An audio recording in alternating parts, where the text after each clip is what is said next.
Halo, ketemu lagi dengan Bu Nindi. Pada video kali ini, Ibu akan membahas tentang aplikasi dari integral.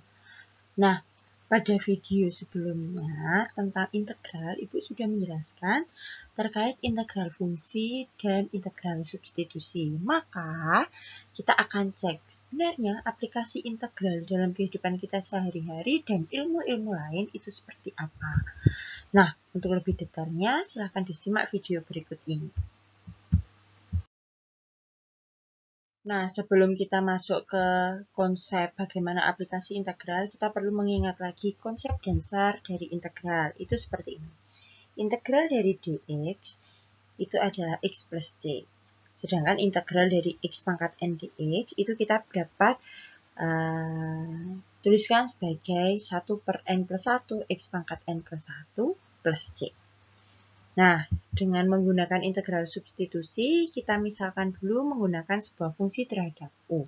Seperti yang ada pada video berikut ini. Nah, konsep dasar integral itu kita gunakan untuk fungsi integral-integral yang sederhana. Sedangkan untuk integral substitusi kita digunakan untuk fungsi integral yang kompleks.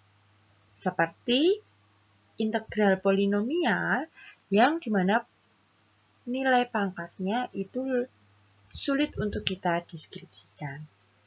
Atau sebuah integral dari sebuah bilangan rasional maupun irasional. Nah, dari keduanya ini dapat kita masukkan dalam sebuah aplikasi integral. Oke, sebelumnya Ibu akan membahas aplikasi integral dalam persamaan kurva. Nah, tapi sebelumnya Ibu ingin mengingatkan dulu, pada materi turunan atau diferensial kita tahu bahwa turunan pertama itu sama dengan gradien. Nah, misalkan nilai turunannya adalah 2x. Maka itu merupakan gradien garis singgung kurva y, di mana dia adalah fx pada setiap titik x, y. Nah, ketika kita menggunakan notasi kalkulus, maka dapat dituliskan dy dx itu sama dengan 2x, di mana dy itu adalah dy adalah 2x dx. Sehingga ketika kedua ruas kita integralkan, maka diperoleh nilainya y itu sama dengan x kuadrat plus c. Ini merupakan persamaan yang pertama. Di mana c-nya itu merupakan semua bilangan real.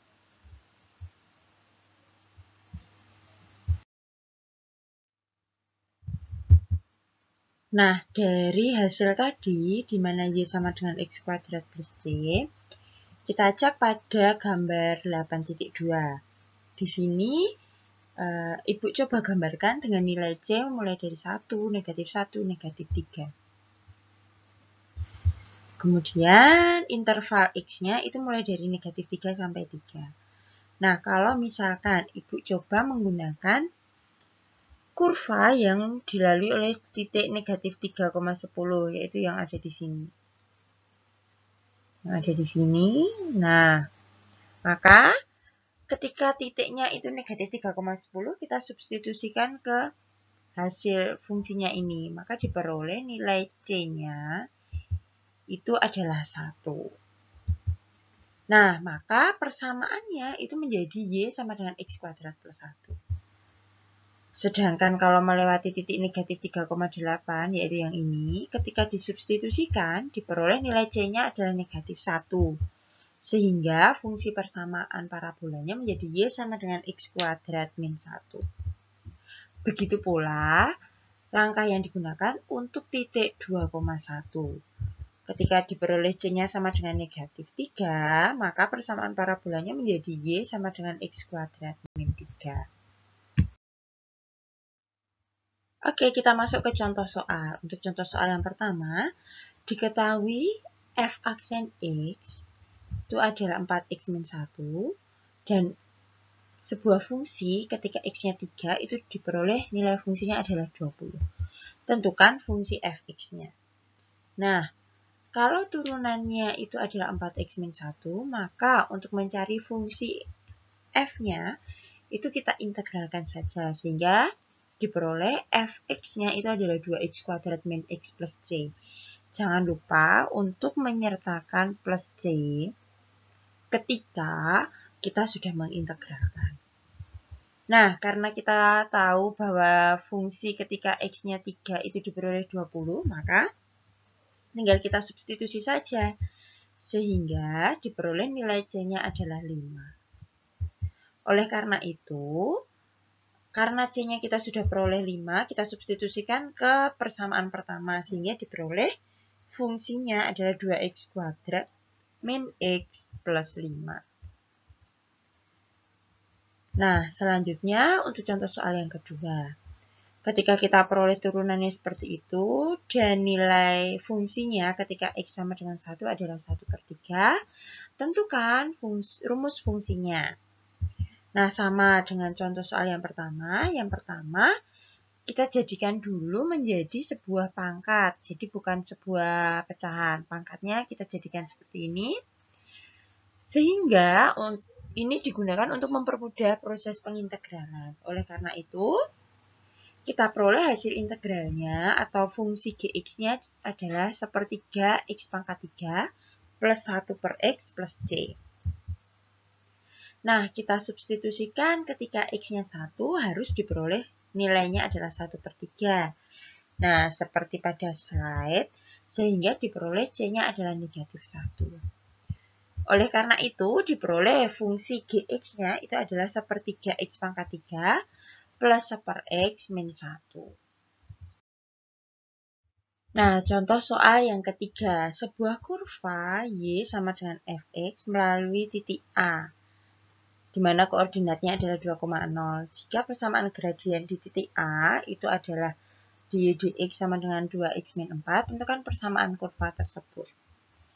Karena tadi kan persamaan gradiennya yang kita tahu, maka kita harus tahu persamaan kurvanya. Sehingga kita integralkan saja, sehingga diperoleh nilainya y sama dengan x kuadrat min 4x plus c. Karena melalui 2,0, maka kita bisa memperoleh nilai C. Tinggal kita substitusikan saja. Sehingga diperoleh nilai C-nya adalah 4. Nah, sehingga kita peroleh persamaan kurvanya adalah x kuadrat min 4x plus 4. Kemudian contoh soal yang keempat, ketika sama seperti tadi, kurang lebih sama. Nah, ketika turunannya adalah 6x kuadrat plus 4. Langkahnya sama, kita integralkan terlebih dahulu. Di mana hasilnya adalah 2x pangkat 3 plus 4x plus c. Ketika kurvanya itu melalui titik, nah maka titiknya 1,1 kita tinggal substitusikan ke fungsinya saja. Sehingga diperoleh nilai c-nya adalah negatif 5. Oleh karena itu, rumus fungsinya menjadi 2x pangkat 3 plus 4x min 5. Nah, aplikasi integral lainnya itu untuk kecepatan dan percepatan. Nah, perlu diingat dulu pada materi turunan itu jarak jika diturunkan itu menjadi kecepatan. Nah, kecepatan jika diturunkan menjadi percepatan. Nah, kalau dibalik bagaimana? Percepatan akan menjadi kecepatan itu dengan diintegralkan. Begitu pula dengan kecepatan menjadi jarak, menggunakan fungsi integral. Nah, di mana jarak itu merupakan fungsi terhadap T, jadi fungsi S terhadap T. Ketika diturunkan menjadi fungsi kecepatan, yaitu fungsi Vt, itu merupakan turunan pertama dari jarak atau S aksen T. Nah, kemudian ketika diturunkan lagi itu menjadi percepatan, di mana menjadi fungsi A terhadap T atau fungsi turunan pertama dari fungsi kecepatan atau turunan kedua dari jarak. Ketika kita balik, sebuah fungsi percepatan jika diintegralkan menjadi fungsi kecepatan. Nah, ketika diintegralkan lagi, fungsi kecepatan menjadi fungsi jarak. Atau fungsi jarak itu adalah integral kedua dari percepatan. Oke, kita masuk ke contoh soal. Diketahui kecepatan suatu benda adalah Vt, di mana fungsinya adalah 6t² min 8t. Dan posisi benda pada jarak 5 untuk t sama dengan 0. Tentukan rumus fungsi jarak St. Nah, kita ingat dulu di mana Vt atau fungsi kecepatan itu adalah turunan pertama dari jarak. Sehingga jarak itu berasal dari integral kecepatan terhadap waktu. Sehingga diperoleh hasil integralnya adalah 2t⁻³ min 4t² plus c. Nah, di sini kita tahu bahwa jaraknya itu 5, di mana ini kan S, kemudian t-nya sama dengan 0. Sehingga tinggal kita substitusikan, sehingga diperoleh nilai c-nya adalah 5. Oleh karena itu, kita peroleh fungsi jaraknya adalah 2t⁻³ min 4t² plus 5. Oke, selanjutnya contoh soal yang kedua untuk kecepatan dan percepatan. Diketahui suatu partikel bergerak dengan percepatan yang dirumuskan menjadi sebuah fungsi A terhadap T, yaitu 24T plus 10. Nah, tentukan yang pertama, fungsi kecepatan partikel jika diketahui kecepatan partikel pada saat T itu 10 adalah 1308. Dan yang kedua, fungsi jarak jika diketahui T-nya 10 itu adalah jaraknya 4532. Sama dengan tadi, kecepatan itu adalah integral pertama dari percepatan. Sehingga ketika kita integralkan percepatannya diperoleh 12t² plus 10t plus c. Nah, karena fungsi kecepatan tadi itu ketika t-nya 10 diperoleh 1303, maka tinggal kita substitusikan saja, sehingga diperoleh c-nya adalah 3. Jadi, persamaan fungsi kecepatannya tinggal kita substitusikan saja, sehingga diperoleh 12t² plus 10t plus 3. Kemudian, jika fungsi jaraknya bagaimana? Nah, kita tinggal integralkan saja fungsi dari kecepatan, yaitu yang ini. Nah, sehingga diperoleh hasil integralnya adalah 4t⁻³ plus 5t² plus 3t plus c. Dimana ketika t-nya sama dengan 10, jarak yang ditempuh adalah 4532. Sehingga ketika disubstitusikan, diperoleh C-nya adalah 2. Jadi, persamaan fungsi jarak partikel adalah ST sama dengan 4t⁻³ plus 5t² plus 3t plus 2. Nah, demikian penjelasan tentang aplikasi integral pada persamaan kurva serta aplikasi integral pada kecepatan dan percepatan. Semoga video ini bermanfaat. Selamat belajar, Tuhan Yesus memberkati. See you!